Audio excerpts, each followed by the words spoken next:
Once you've completed your artwork inside of Illustrator, especially if you've been using strokes, one of the things you might want to do is gain full editable control over those strokes. Or if you get artwork from someone else and you can't figure out exactly what's happened to the strokes that have been applied, chances are they've used something called outlining. And that's what we're going to focus on in this movie. Basically, you can think of outlining as a way of taking a stroke from just being something that flows along a path and turning it into its own separate object. So for instance, when I select this leaf over here on the left, let's zoom in so I can see exactly what's going on. When I have this selected, I only have control over the path. That's the blue line that you see in between the stroke. The stroke actually doesn't exist as its own object. It's a piece of this object. It's actually an attribute that's applied to it. But what if I wanted to independently edit the stroke? I wanted to move it or use it in another project or something like that. I can utilize something called outlining in order to do that.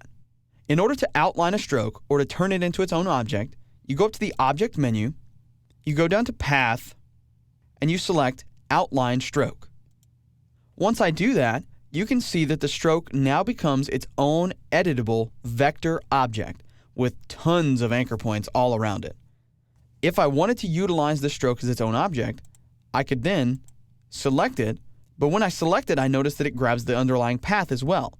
That's because after you outline a stroke, it's automatically grouped with the object that it was associated with before.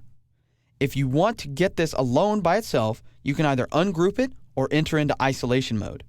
I'm going to jump into isolation mode by double-clicking on the stroke and then selecting it. You can see when I select it, it gives me just the stroke, not the leaf underneath. I'll copy it to my clipboard by using Command or Control-C, and then I'll double-click to exit isolation mode. I'll then zoom out using Command or Control-0, and I'll paste the stroke all by itself, Control or Command-V. Once I do that, let's move it up, and there we go, all by itself, just the stroke. Now here's what's bad about outlining strokes. Number one, it's not necessarily associated with its parent object anymore. That way, if you resize the parent object independently of the stroke does not follow suit. Number two, the stroke no longer has the ability to be changed via the variable width tool, nor can you change the weight of the stroke by utilizing the stroke panel. You'll notice when I have this selected, there's nothing in the stroke panel because this is now a filled object. There's no stroke, only a green fill. If I added a stroke to this, it would simply add another stroke outside of it. It would not change the overall stroke that we had before. So you have to think really long and hard before you actually outline a stroke.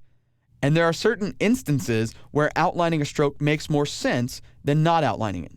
For instance, if you're going to be scaling up artwork, especially in an older version of Illustrator, and you're sending it to someone who might not know how to scale the effects properly, you might want to outline the strokes so that they go up and down as they're supposed to.